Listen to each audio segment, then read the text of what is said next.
Hello, this is the RPG Crawler, and welcome to another Indie Game Friday. This week we're going to take a look at Stellar Tactics, an in-depth space exploration RPG. Developed by Maverick Games, it is currently in very early access on Steam. Black Shell Media was kind enough to send me a key for this game. It was put in early access on Steam on September 22nd, 2016, and is currently available as such for $19.99 US. Now, before I get too far into this review, I need to note something. This is only going to be a partial review. This game is supposedly pretty big, and has a lot of features that are either planned or already in, but after a little over 3 hours into this game, I was barely scratching its surface. As much as I hate doing incomplete reviews, I feel that what I've seen thus far in terms of quality and developer responsiveness is enough to at least give a sense for what might be expected of the game in the future. As you open a new game, first you select a seed, which I understand randomly generates elements past the introduction. You can then create a team of 4 characters with various abilities and skills. Each character is fairly customizable, and although it appears you should make a balanced team, I don't believe it would be too much of a spoiler to suggest creating 3 combat-focused characters, and then whatever one character you'd care to play for the bulk of the game. The system is classless, and your skills develop with use. As you accomplish tasks in this game, you gain experience, which levels the characters up over time. On each level up, a character gets a few attribute points that can be assigned as you wish. The story begins with the team that you've created awakening from cryosleep aboard a colony ship. Apparently something drastic has gone wrong, and your response team must put it right. The colony ships have spread from a homeworld that was destroyed by a virus named the Phage, which basically functions as a rage zombie-style virus.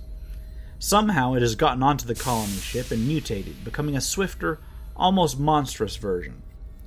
During the prologue, you explore the ship, find out what caused the mutation, and then discover the ship is about to self-destruct. You will undoubtedly manage to escape, and your team and the vats holding sleeping, infected colonists are strewn into the vastness of space. 700 years later, one of your team is found to survive, which is why I suggested creating just one character that you really want. And the game proper begins at that point, picking up after so much time has passed, and presenting a much-changed universe. You can fight your way through to get access to a ship, and from there explore the universe as it is presented. The problem, of course, is that it took me over 3 hours to get to this point, and I ran out of time for this review. So we'll take a look at the elements I discovered prior to this. Exploration is from a fairly typical semi-overhead view of a 3D rendered world, somewhat similar to the Aurora Engine games of yore, with a similar graphical fidelity. During exploration, you move one character while the others tag along. Critical quest items are highlighted with a greenish indicator that's really difficult to see sometimes, and you can press a button to highlight other interactable/searchable objects if you look carefully. You can get tools that can allow you alternate ways to interact with certain objects, such as the hacking tool that opens your typical, although in this case relatively bearable, hacking minigame on certain locks and systems. When you enter combat, it switches to a turn-based mode where characters take turns based on their initiative. During each turn, a character gets a certain number of action points, which allow them to move, use items, or attack. The various weapons have different attack modes that cost different numbers of action points, and a particular attack can target different areas of the enemy, which can cause different effects if you do enough damage. Targeting the legs, for instance, may give the character a hobbled condition that reduces how far they can move per action point, and targeting the arms can increase the action point cost of certain non-movement actions. This is very much akin to the old Fallout 1 and 2 combat system, and people who are familiar with that system should find this one easy to pick up. Interacting with the various NPCs is done through your typical dialogue tree, not too different from the number of classic RPGs, and as you progress through the game, you can pick up additional characters to add to your party.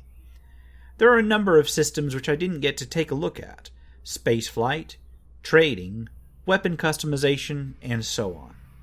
I will not count these for either for or against this product in this review because I didn't actually get a chance to look at them, but be aware that they are either already in the game or going to be added. I just didn't get to them so far.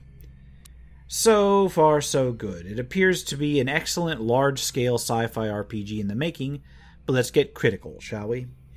Graphically, I'd say that the visuals are on par with games from about a decade ago, and that's not necessarily too bad, especially for the RPG crowd that values substance over style.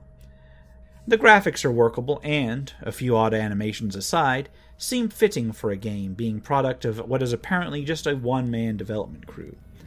The music, likewise, is appropriate and in some cases quite good, although I can see where it can get a little repetitive from time to time. At least it doesn't seem to be music I've already heard before, which is a big plus. The interface needs work. A lot of work. It's usable, but at this point in development lags somewhat behind the rest of the game. Of more import are the myriad bugs, and while they don't render the game unplayable by any means, and are actually to be expected of an early access game, just know that at this stage in the game it is very, very evident that a lot of things need work. The highlights for quest items and usable items aren't always clear, as I mentioned. Combat can be a little bit twitchy when you click wrong on something. It's easy to send your character on a huge detour, for instance. The pathfinding needs a little bit of work as well. Sometimes during combat, enemies would simply vanish and turn invisible. I don't know if this was some sort of stealth mechanic or just a bug in the game, but often an enemy right next to one of my characters would completely disappear, and only be targetable if I wasted someone's movement point to actually bump into them. Also, it's clear that some maps are modular, and sometimes, especially in the early game, it was necessary to click much closer to the party to get over a certain seam and then continue on where I wanted to go. All of these, however, are things that can be taken care of, and the developer seems very responsive. In fact, I would have had this game reviewed last week, but it was literally getting updates so quickly that as soon as I got one recording done, I saw another update queued. As for whether I recommend it, 9 times out of 10, I'm gonna say it depends on what you like, and this is no different.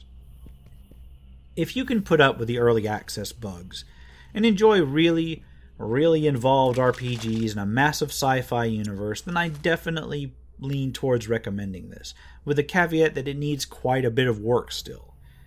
If you're looking for something with a more fluid interface, or don't want something that looks like it can eat up massive amounts of time, or just aren't comfortable with a product that's in the middle of the development cycle like this one clearly is, then it's probably not for you. Personally, I'm going to put this one into a massive pile of take a look at it again later that I'll probably never actually get to. It definitely struck some chords with me, and I don't even like sci-fi games that much. Perhaps when it's closer to full release, I'll come back and try to put 20 or 30 hours into it and get into the meat of the actual exploration and trading part of the game. But for now, that's all the time I have this week. This has been the RPG Crawler with Stellar Tactics. If you like what you've seen, remember to leave a like, comment if you have feedback, and subscribe for more RPG content. Until next time, take care and goodbye.